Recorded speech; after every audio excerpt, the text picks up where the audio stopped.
Le ministre de l'Éducation nationale, de la formation professionnelle, de l'enseignement supérieur et de la recherche scientifique présente le site Telmétis pour le soutien scolaire. Le site de Telmétis pour le soutien scolaire, aujourd'hui, il est dédié pour les élèves de première année STE, première année STM et deuxième année Sciences Maths B pour l'étude de la fonction transmettre. On va faire aujourd'hui les applications concernant le guidage en rotation. Première application 1 sur 5. Ces applications seront représentées par guidage en rotation. On commence par application numéro 1, appareil à fraiser les rainures. On va voir ici l'éclaté de l'ensemble. La machine ou bien l'appareil à fraiser les rainures, il est composé de ces pièces essentielles ici. 6, 5, écrou H, rondelle grower 5, la poulie 4 et ainsi de suite. Il faut, pour mieux comprendre les exercices, il faut imprimer le cours d'après le site. Voilà le nom du site.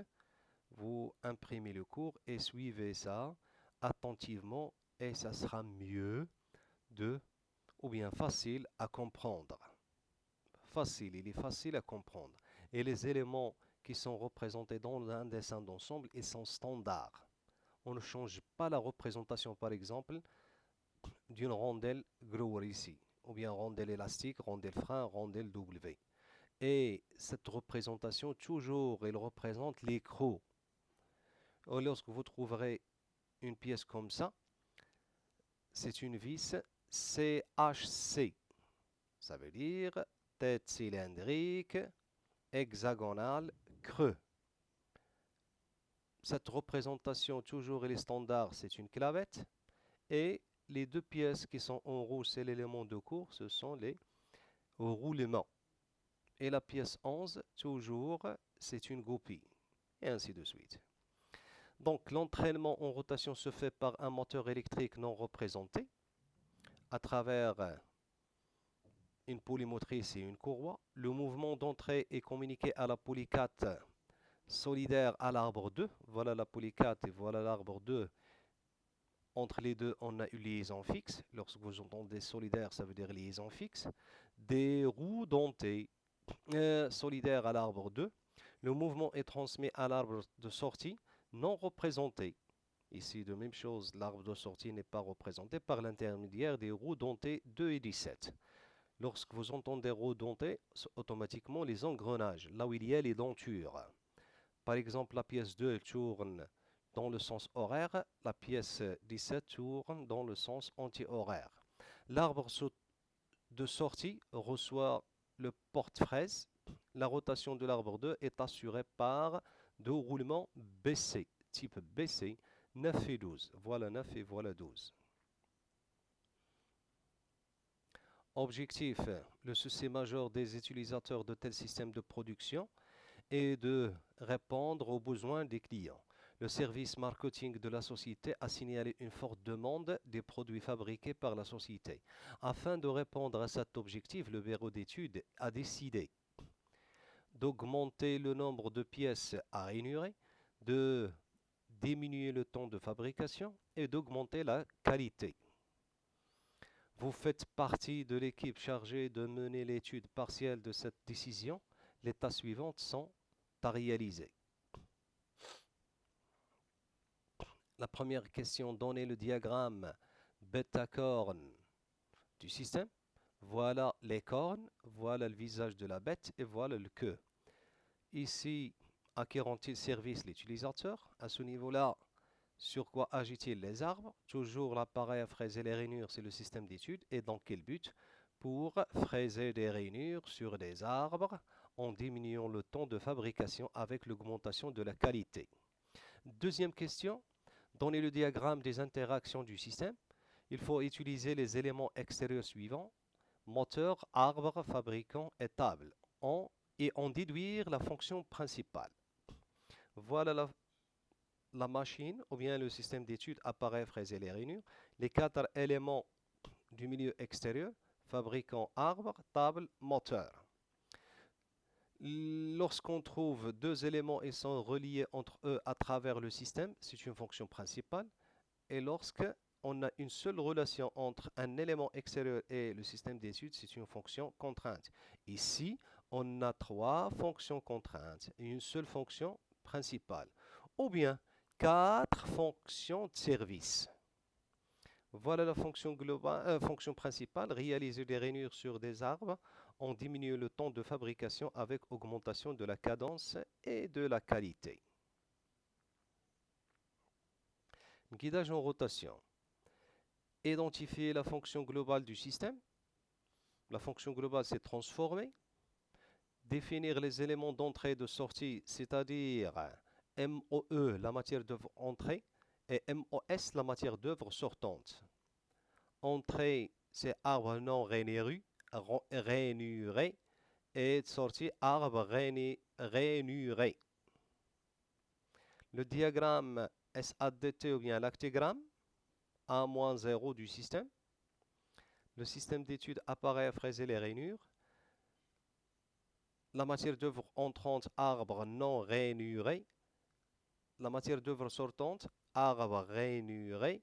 Et deux sorties secondaires, telles que le bruit et les copeaux. La fonction globale, c'est transformer. Et les données de contrôle, on va travailler avec les deux: énergie et réglage.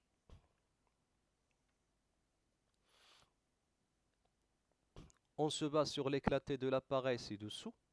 Compléter les repères des pièces sur le dessin d'ensemble. Voilà l'éclaté de la machine. J'ai dit il faut imprimer ce document pour suivre les éléments sur le dessin d'ensemble. Voilà le dessin d'ensemble. Là où il y a des repères vides, il faut faire la compatibilité entre le dessin d'ensemble et l'éclaté. On commence de cette pièce, la pièce numéro 8. Lorsque je reviens un petit peu en arrière, on trouve ici la pièce 8.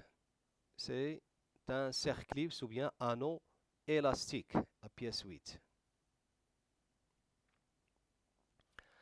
Deuxième pièce, c'est le roulement 9, mais le repère, si vous regardez ici, de même chose. Ce repère, il est pointé sur la bague intérieure et l'autre sur la bague extérieure. Donc ici, c'est 9E, ou bien la bague extérieure de 9. Troisième repère, c'est une goupille 11, 10, couvercle ou bien carter ou bien la partie du corps, joint plat, c'est 18, le vis 14. On connaît les vis ou bien tous les éléments filetés réalisent l'assemblage. Par contre ici, si vous regardez le vis, elle est implantée sur une seule pièce, c'est la pièce numéro 1 ici.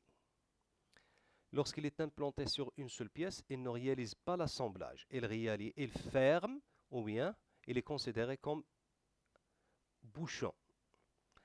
Ça veut dire 14 ferme le trou de remplissage ou bien boucher le trou de remplissage. Ici, deuxième roulement 12E, la bague extérieure. Le couvercle 3, voilà le couvercle 3. Le couvercle 3, il est fixe avec 1 à l'aide de 15 vis CHC. Lorsqu'on retourne en arrière, voilà 15 qui pénètre dans la pièce 3 et la pièce 1. Donc 15, il réalise ici l'assemblage. C'est pas comme 14. 14, il est implanté sur une seule pièce, il ferme le trou ou bien il bouche le trou de remplissage.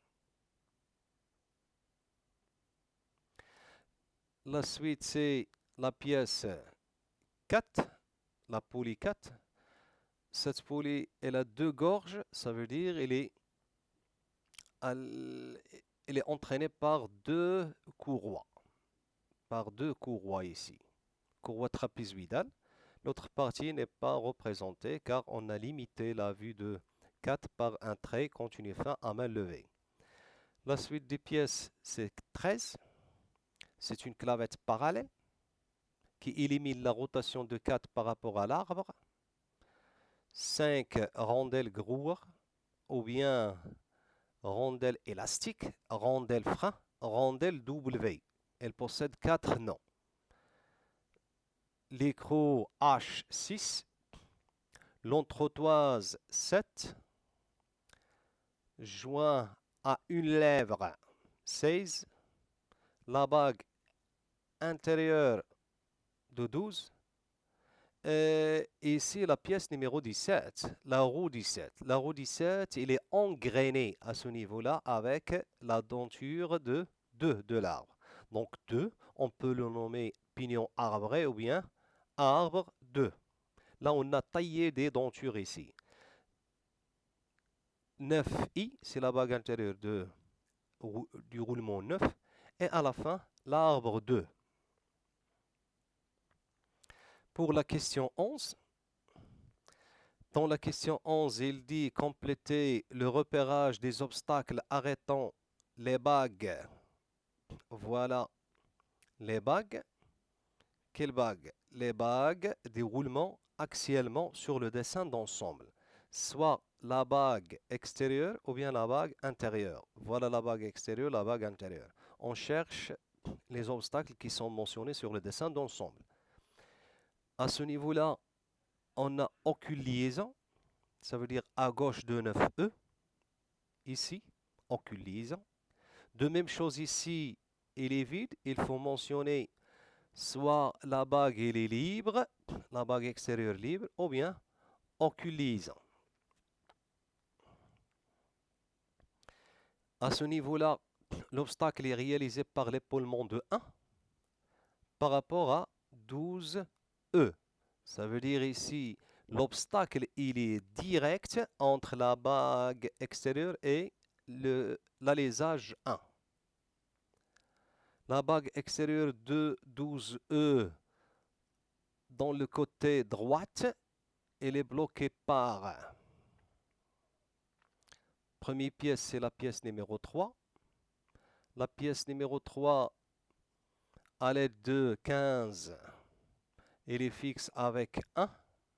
Voilà les obstacles. Mais entre 12E et 1, on a deux éléments. C'est pour cela qu'il est nommé indirect. Cette liaison, elle est indirecte. DI bar. Ici direct et ici DI bar. À droite de la bague intérieure du roulement 12, à droite de la bague intérieure du roulement 12, ici, on a le premier obstacle, c'est 12i. Il est en contact avec l'élément 7, c'est l'entretoise. L'entretoise, elle est bloquée par la poulie 4. La poulie 4, de même, elle est bloquée par la rondelle frein 5. Et la rondelle frein 5, elle est bloquée par 6. Et 6, elle est filetée sur l'extrémité de l'arbre 2 par filetage taraudage. Filetage sur l'arbre, taraudage sur 6. Si vous regardez l'obstacle entre la bague intérieure et l'arbre, elle est réalisée à travers les 4 éléments. C'est pour cela qu'il est indirect. Par contre, ici, entre la bague intérieure et l'arbre, c'est une liaison directe. 2 qui bloque la bague intérieure de I. Voilà la bague intérieure de 12I.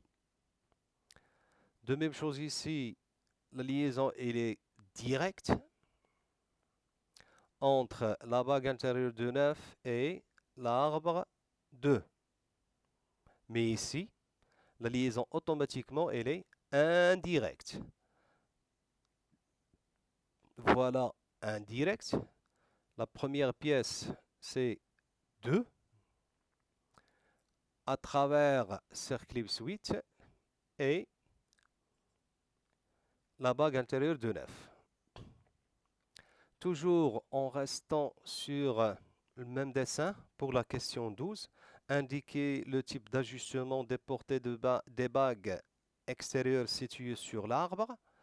On cherche l'ajustement à ce niveau-là et l'ajustement à ce niveau-là. Ça veut dire entre la bague intérieure et l'arbre.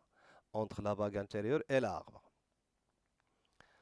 L'échelle de dessin, elle est considérée comme un 1. Il faut mesurer cette distance par la règle sur le dessin imprimé normalement.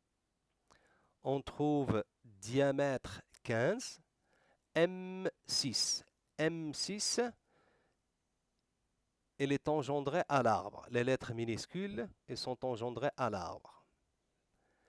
Par contre, ici, il faut mesurer à ce niveau-là, à l'échelle 1,1, on trouve 20 M6. Pourquoi M6? Dans le cours, on a dit, lorsqu'on a arbre tournant, les bagues intérieures, ils sont montés serrés par rapport à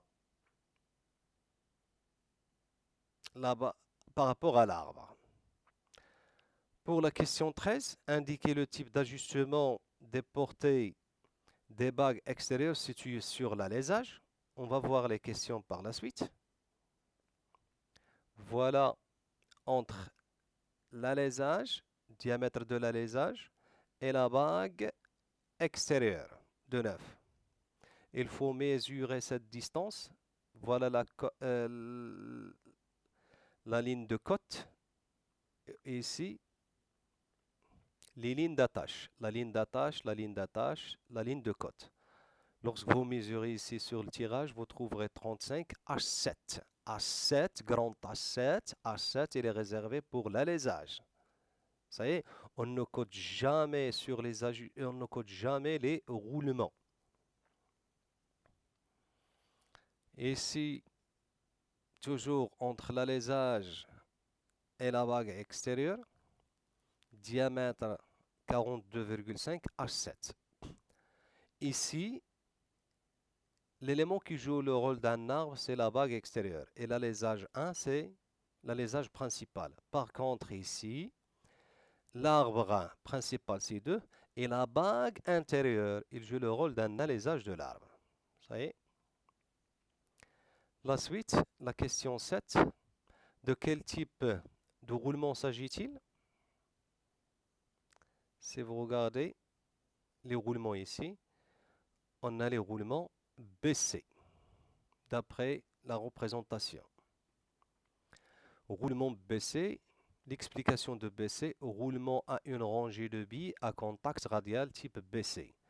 Est-ce un montage à arbre ou alésage tournant? Automatiquement, montage à arbre tournant. 9e question, donner le fast du système relatif à la fonction du guidage en rotation de 2 par rapport à 1 plus 10 en utilisant les éléments suivants. Roulement baissé, faciliter la mobilité, réduire le frottement en indiquant la fonction principale, la fonction technique et la solution technologique. Ça, il est simple. Ça veut dire le diagramme FAST. On connaît dans le diagramme FAST la partie qui se trouve à gauche, ce sont les fonctions de service. Ici, la fonction principale, faciliter la mobilité de l'arbre par rapport à l'alésage, ou bien l'inverse, de l'alésage par rapport à l'arbre.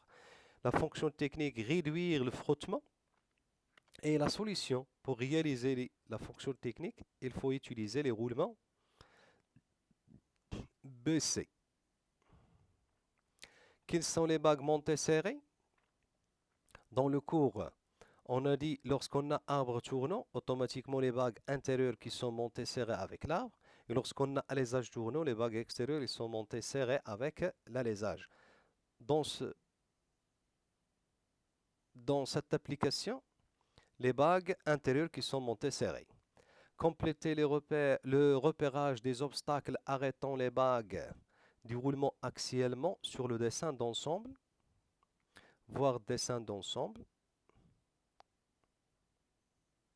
Ça veut dire la question 11. On a réalisé les questions 11, c'est ça les obstacles à ce niveau-là.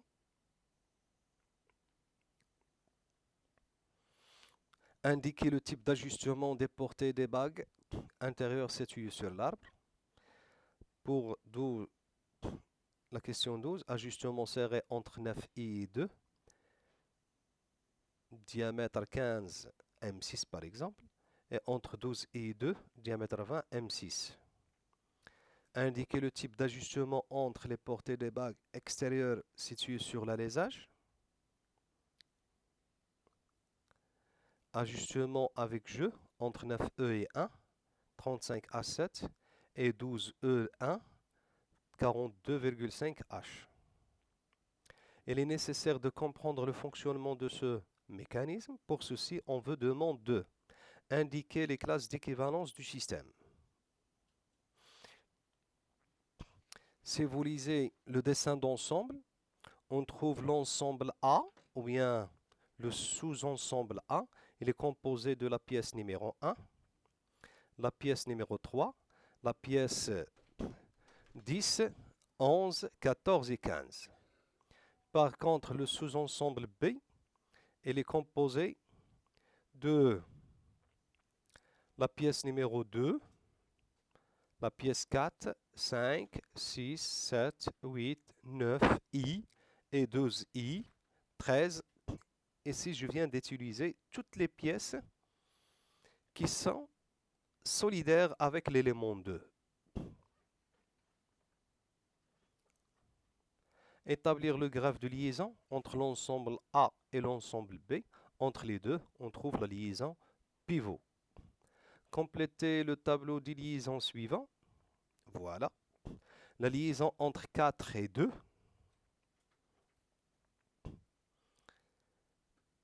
C'est une liaison fixe. 4, c'est la poulie. 2, c'est l'arbre. Le mouvement possible, 0 rotation, 0 translation. La nature de surface de contact entre 4 et 2, surface cylindrique et plane. Symbole de la liaison fixe et symbole de la liaison fixe 3D, elle est comme ça. La liaison de 4 par rapport à 2 plus 13. Méfiez-vous ici, attention. 4 par rapport à 2 plus 13, mais en cas de montage. 2 c'est l'arbre, 13 c'est une clavette et 4 c'est la poulie, là où il y a des rainures, là où il y a une rainure. Donc en cas de montage, c'est une liaison glissière. 0 rotation et 0 translation. 0 rotation et une translation par exemple. La nature de surface de contact, toujours cylindrique et plane. Symbole de D en deux vues. De D en deux vues, ça veut dire la vue de face et la vue de gauche. Et le symbole 3D. La liaison de 6 par rapport à 2. 6, c'est l'écrou. En 2, c'est l'extrémité filetée de l'arbre 2. En cas de montage, c'est une liaison hélicoïdale. Le mouvement hélicoïdal possède une rotation et une translation conjuguées en même temps, simultanées. La nature de surface de contact cylindrique plus plane inclinée. Le symbole de la liaison hélicoïdale, ça, il représente l'ancien symbole. De même chose pour 3D, l'ancien symbole. La liaison de 1 par rapport à 10, c'est une liaison fixe. 0 rotation, 0 translation. Cylindrique et plane. Où se trouve cylindrique et plane? Je reviens un petit peu en arrière pour montrer la surface cylindrique et plane. À ce niveau-là, entre 1 et 10, voilà la surface plane. Et ici, le petit centrage, c'est la surface cylindrique.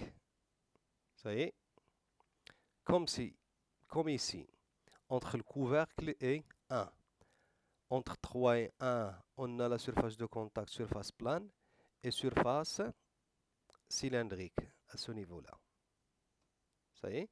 Donc la nature de surface entre 1 et 3, plane, cylindrique. De même chose pour 10, c'est 1.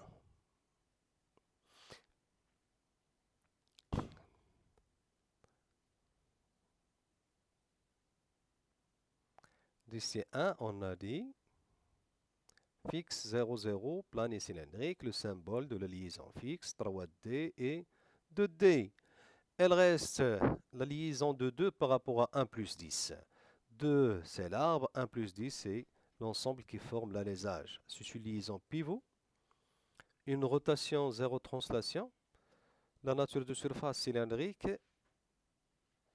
et l'ancien symbole ici, de même chose ici, symbole 3D.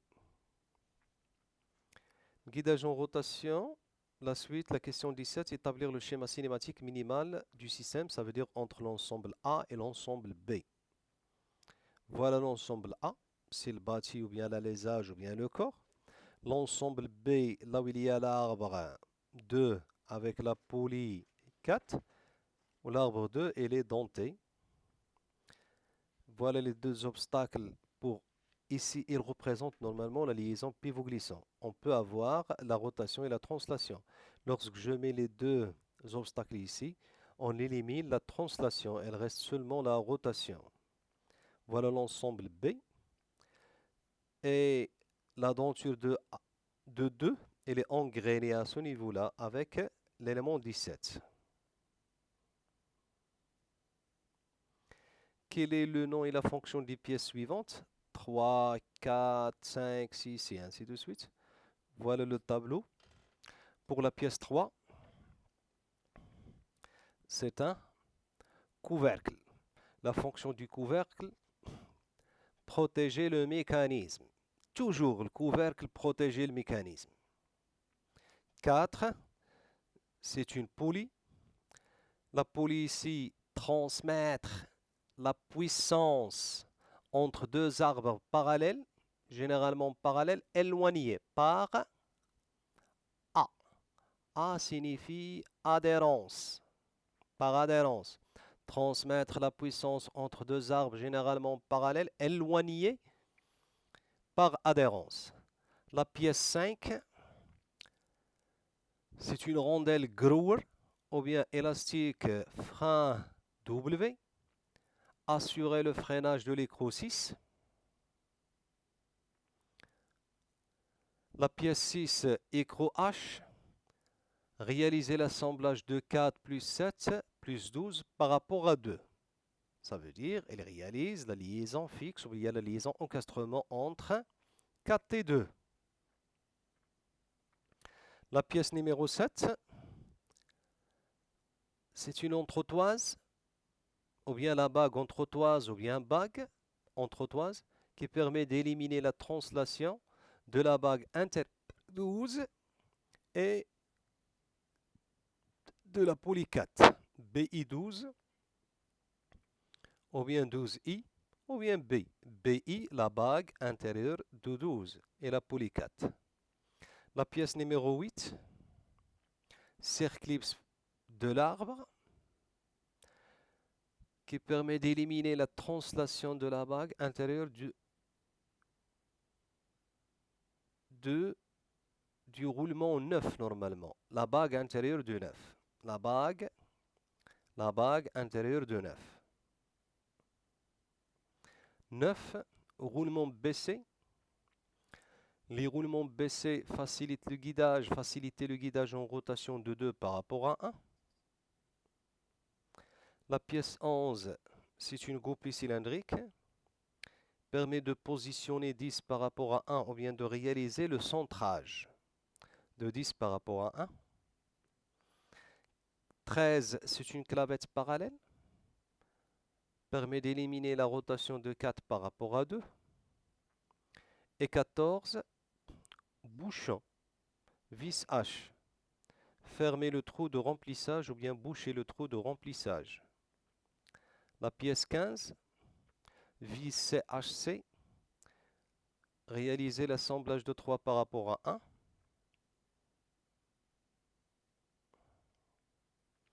16.